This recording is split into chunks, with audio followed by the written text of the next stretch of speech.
नमस्कार साथियों, मैं कुंदन कुमार स्वागत करता हूं भविष्य निर्माण शिक्षण संस्थान के इस ऑनलाइन परिवार में। दोस्तों, आज का सेशन बेहद ही महत्वपूर्ण है क्योंकि आज के सेशन में आप कल के दिनों में घटित देश विदेश की राष्ट्रीय और अंतर्राष्ट्रीय खबरों का निचोड़ देखेंगे जो आपके किसी भी एग्जाम के दृष्टिकोण से बेहद ही महत्वपूर्ण होने वाली है।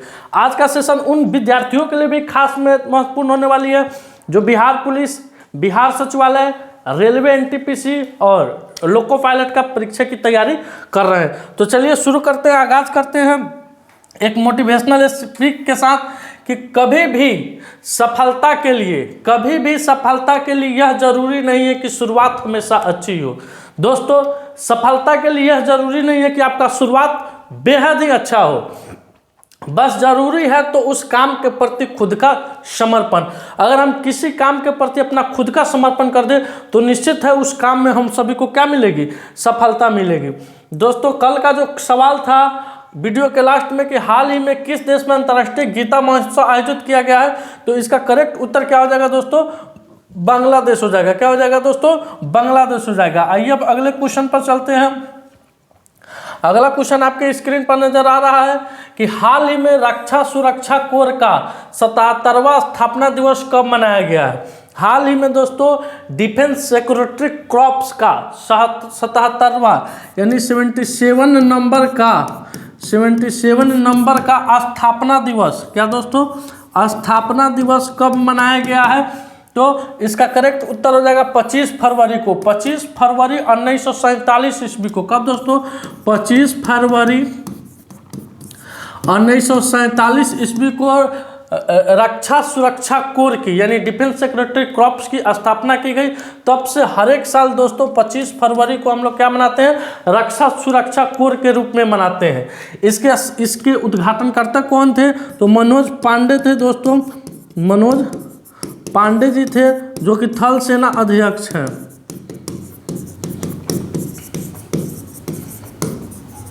सेना अध्यक्ष कब मनाया जाता है, 25 फरवरी को मनाया जाता है। अब चलते हैं अगले क्वेश्चन की तरफ। दोस्तों, अगला क्वेश्चन आपके स्क्रीन पर है कि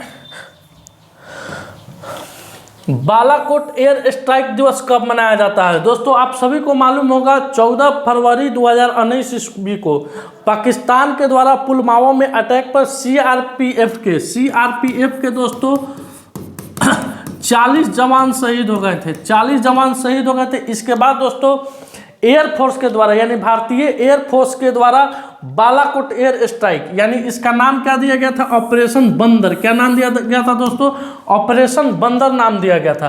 पाकिस्तान के बालाकोट के ऊपर एयर स्ट्राइक किया गया और जिसमें पाकिस्तान में जितना भी बालाकोट में जितने भी आतंकवादी संगठन थे, आतंकवादी थे, उन सभी पे एयर स्ट्राइक किया गया जिसमें विंग्स कमांडर अभिनंदन की फ्लाइट दोस्तों पाकिस्तान में गिर गई थी और उन्हें पाकिस्तानी सैनिकों के द्वारा कैद कर लिया गया था। बाद में फिर से उन्हें रिहा कर दिया गया।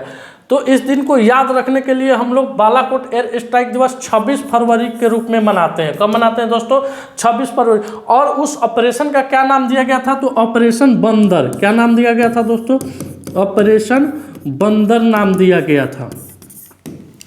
अब जानते हैं आपके सामने है राष्ट्रीय कारगिल विजय दिवस, सीआरपीएफ स्थापना दिवस, विश्व हेपेटाइटिस, विश्व प्राकृतिक। तो जानते हैं राष्ट्रीय कारगिल दिवस दोस्तों 26 जुलाई को मनाते हैं।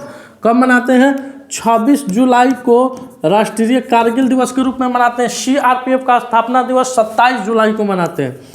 27 जुलाई को सीआरपीएफ का स्थापना दिवस। विश्व हेपेटाइटिस दिवस 28 जुलाई, विश्व हेपेटाइटिस दिवस 28 जुलाई। विश्व प्राकृतिक संरक्षण दिवस और विश्व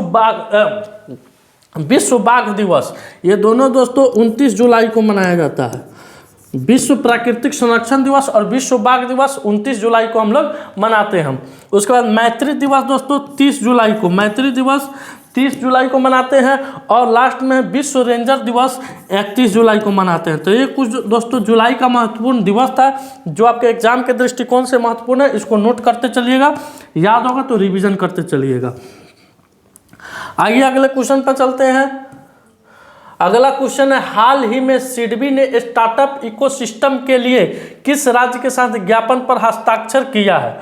तो दोस्तों अभी सिडबी किस राज्य के साथ, बिहार राज्य के साथ। सिडबी बिहार राज्य के साथ, किस राज्य के साथ दोस्तों, बिहार राज्य के साथ इकोसिस्टम के लिए अभी बिहार के वित्त मंत्री के साथ क्या हुआ, समझौता हुआ। तो जानते हैं दोस्तों कि बिहार के वित्त मंत्री अभी वर्तमान में कौन बने हैं।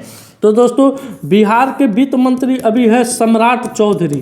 कौन है दोस्तों, सम्राट चौधरी। साथ में वित्त मंत्री भी हैं, उप मुख्यमंत्री भी हैं, बीजेपी अध्यक्ष भी हैं और स्वास्थ्य मंत्री भी हैं। वित्त मंत्री, स्वास्थ्य मंत्री भी है दोस्तों, उप मुख्यमंत्री भी है, उप मुख्यमंत्री भी है।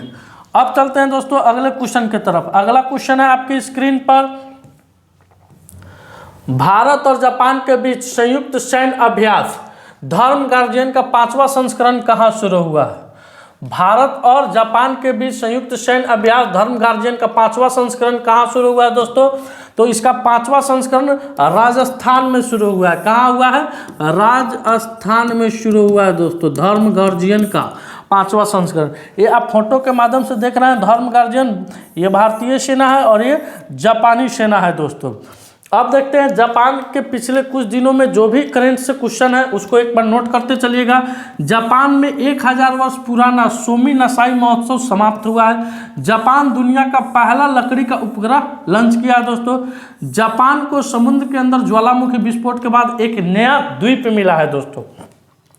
और 2022 में जापान की जनसंख्या 8 लाख से अधिक घट गई थी दोस्तों। ये अपने आप में चर्चा का विषय 2022 में बना था दोस्तों। भारत और जापान ने 3 स्कॉर्पियन पनडुब्बी के निर्माण के लिए क्या किया, समझौता किया है। और धर्म गार्जियन युद्ध भारत और जापान के बीच होता है। ये कुछ महत्वपूर्ण फैक्ट था जापान का, जो अगर आपको मालूम है तो ठीक है, नहीं मालूम है तो वीडियो को पॉज कीजिएगा, चाहे इसका स्क्रीनशॉट ले लीजिएगा। अगला है दोस्तों, हाल ही में पर्पल फेस्ट का उद्घाटन किसने किया है। तो जानते हैं दोस्तों पर्पल फेस्ट का उद्घाटन यह दिव्यांग जनों के लिए, किसके लिए दोस्तों, दिव्यांग जनों को प्रोत्साहित करने के लिए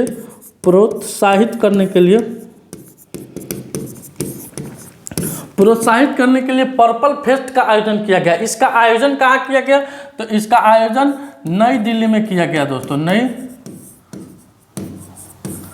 नई दिल्ली में पर्पल फेस्ट का आयोजन कहाँ किया गया, नई दिल्ली में किया गया। इसके उद्घाटन कौन थे, तो द्रौपदी मुर्मू, नई दिल्ली के राष्ट्रपति भवन में दोस्तों, राष्ट्रपति भवन में, कहाँ, राष्ट्रपति भवन में पर्पल फेस्ट का क्या हुआ, उद्घाटन हुआ है। नई दिल्ली में उद्घाटनकर्ता द्रौपदी मुर्मू है। जगदीप धनखड़ उपराष्ट्रपति हैं दोस्तों, नरेंद्र मोदी प्रधानमंत्री और ओम बिरला लोकसभा के अध्यक्ष है। अब चलते हैं अगले क्वेश्चन की तरफ। अगला क्वेश्चन आपकी स्क्रीन पर आ रहा है कि भारत की सबसे बड़ी सौर बैटरी परियोजना का अनावरण कहाँ किया गया है। तो दोस्तों भारत की सबसे बड़ी सौर बैटरी परियोजना का अनावरण छत्तीसगढ़ में किया गया है। कहाँ किया गया है, छत्तीसगढ़ राज्य में भारत की सबसे बड़ी सौर बैटरी परियोजना का अनावरण किया गया है। अगले क्वेश्चन की तरफ बढ़ते हैं दोस्तों। अगला क्वेश्चन आपके स्क्रीन पर है कि हाल ही में किस राज्य के मुख्यमंत्री ने लाहौल में शीतकालीन उत्सव का उद्घाटन किया है। तो दोस्तों हाल ही में किस राज्य के मुख्यमंत्री ने लाहौल कहाँ पड़ता है आपको बताना है दोस्तों। तो लाहौल हिमाचल प्रदेश में, कहाँ दोस्तों, हिमाचल प्रदेश में। और हिमाचल प्रदेश के मुख्यमंत्री कौन है, सुखविंदर सिंह सुक्खू।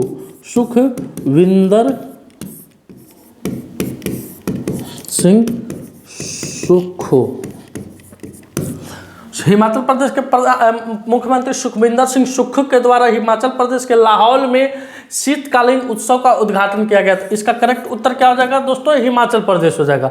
अब आइए हिमाचल प्रदेश के पिछले दिनों में घटित करंट से कुछ क्वेश्चन है जिसको आप रिवीजन करते चलिएगा। हिमाचल प्रदेश सरकार ने आईटी विभाग का नाम बदलकर डिजिटल प्रौद्योगिकी विभाग किया है।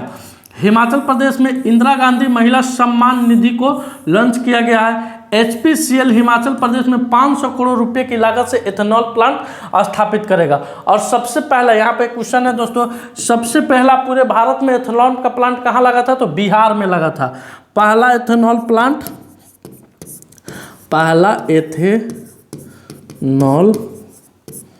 प्लांट बिहार में। बिहार में। Himachal Pradesh green hydrogen policy तैयार करेगा और हिमाचल प्रदेश में दूध पर संस्करण इकाई स्थापित करने के लिए NDBB के साथ क्या किया है, साझेदारी किया है। इसको नोट करते चलिएगा, इस स्लॉट का स्क्रीनशॉट लीजिएगा। हालांकि PDF आपके व्हाट्सएप ग्रुप, टेलीग्राम ग्रुप पर रोज डाल दिया जाता है, प्रतिदिन डाल दिया जाता है। वीडियो अपलोड होने के 2 से 3 घंटे के बाद उसको डाला जाता है दोस्तों। अब चलिए अगले क्वेश्चन की तरफ बढ़ते हैं। अगला क्वेश्चन है दोस्तों सिक्किम वासियों के लिए। किसके लिए? सिक्किम वासियों के लिए बहुत गर्व की बात है, क्योंकि सिक्किम ऐसा भारत का ऐसा राज्य था जहां पर कोई रेलवे स्टेशन नहीं था दोस्तों। अब सिक्किम को एक नया रेलवे स्टेशन मिला है, जो आप तस्वीर के माध्यम से देख रहे होइएगा दोस्तों। ये ऑल इंडिया रेडियो की रिपोर्ट है। हाल ही में सिक्किम के पहले रेलवे स्टेशन का उद्घाटन किनके द्वारा हुआ है?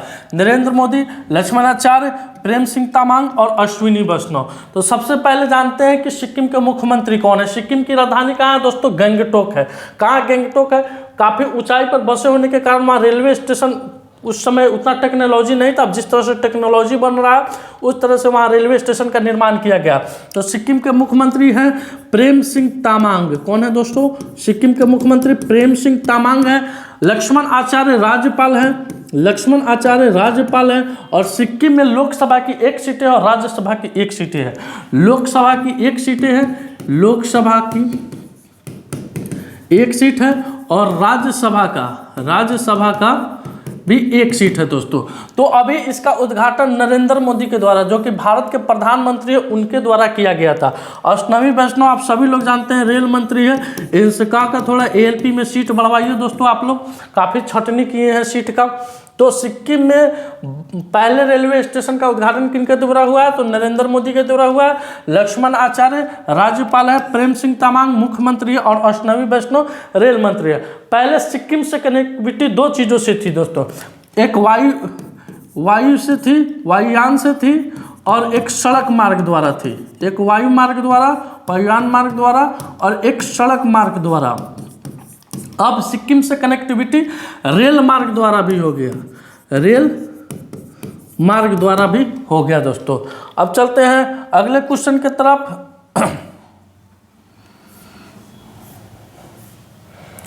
हाल ही में किस देश ने 2030 तक 1.5 लाख टन हाइड्रोजन उत्पादन करने का लक्ष्य रखा है? तो दोस्तों वियतनाम। कौन देश? वियतनाम देश 2030 तक 1.5 लाख टन हाइड्रोजन उत्पादन का लक्ष्य रखा है। आइए अगले क्वेश्चन की तरफ। अगला क्वेश्चन है कि हाल ही में भारत और किस देश के बीच वाणिज्य दूतावास का 11वां द्विपक्षीय संवाद शुरू हुआ है? तो दोस्तों भारत और अमेरिका के बीच, किसके बीच? भारत और अमेरिका के बीच वाणिज्य दूतावास का 11वां, कौन नंबर का दोस्तों? 11वां द्विपक्षीय संवाद शुरू हुआ है। अब जानते हैं अमेरिका के बारे में। तो अभी लोकप्रियता रेटिंग हुआ है दोस्तों, उसमें भारत के प्रधानमंत्री नंबर 1 पर थे और अमेरिका के जो राष्ट्रपति हैं जो बाइडेन साहब, ये 11 नंबर पर थे। अमेरिका ने भारत को 3 प्रीडेटर ड्रोन बेचने की मंजूरी दी है। स्टार्टअप फंडिंग विश्व रैंकिंग 2023 में अमेरिका क्या आता है दोस्तों? शीर्ष स्थान पर रहा। भारत और अमेरिका के बीच संयुक्त अभ्यास हुआ है वज्र प्रहार, जो उमरदई मेघालय में हुआ है। कहाँ हुआ दोस्तों? मेघालय में हुआ। फिनटेक यूनिकॉर्न के मामले में USA का शीर्ष पर रहा है। और भारत के बाहर डॉक्टर भीमराव अंबेडकर की सबसे बड़ी प्रतिमा का अनावरण मैरीलैंड अमेरिका में हुआ है दोस्तों। इन सभी चीज़ों को आपको नोट करते चलना है, रिवीजन करते चलना है। ये परीक्षा के लिए आपको बेहद ही फायदेमंद होने वाला है। अगला क्वेश्चन है कि हाल ही में financial action task force FATF ने वित्तीय निगरानी के ग्रे सूची से किसे बाहर किया जाता है? तो दोस्तों हम जानते हैं कि FAT 2 प्रकार से लगाता है दोस्तों। एक लगाता है ब्लैक और एक ग्रे लिस्ट। एक ग्रे लिस्ट और एक रहता है ब्लैक लिस्ट। इसमें दोस्तों ग्रे लिस्ट में क्या करता है और ब्लैक लिस्ट क्या होता है? तो ग्रे लिस्ट में दोस्तों इसमें प्रतिबंध लगा देता है, और यह निगरानी होता है। यह क्या होता है दोस्तों? निगरानी होता है। ये किस फंड पर काम करता है दोस्तों? तो यह मनी पर फंड पर काम करता है, यानी आतंकवाद को बढ़ावा देता है। तो अभी FATF ने UAE, युगांडा और बारबाडोस को, इन सभी को ग्रे लिस्ट के सूची से क्या कर दिया है दोस्तों, बाहर कर दिया। अब प्रतिबंध मीन्स होता है कि उस देश पर पूर्णतः प्रतिबंध लगा दिया जाता है। कुछ समय पहले पाकिस्तान भी दोस्तों ग्रे लिस्ट में था। कौन था? पाकिस्तान भी क्या था? ग्रे लिस्ट में था, लेकिन अब वो भी क्या हो गया, बाहर हो गया दोस्तों। अब चलिए इस वीडियो के आखिरी सवाल पर दोस्तों, जो आज का सवाल आपकी स्क्रीन पर आता है कि हाल ही में आवाम से आवाम पोर्टल किस राज्य की पुलिस के द्वारा शुरू किया गया है दोस्तों? हाल ही में आवाम से आवाम पोर्टल किस राज्य की पुलिस के द्वारा शुरू किया है? ये आपके वीडियो का आज का सवाल है दोस्तों। सेशन आज का यहीं समाप्त होता है। अगर यह वीडियो आपको होपफुल लगे, वीडियो को लाइक कीजिएगा, शेयर कीजिएगा, चैनल पर नए हैं तो चैनल को सब्सक्राइब कीजिएगा। मिलते हैं आपसे अगले वीडियो में, तब तक के लिए धन्यवाद। भारत माता की जय।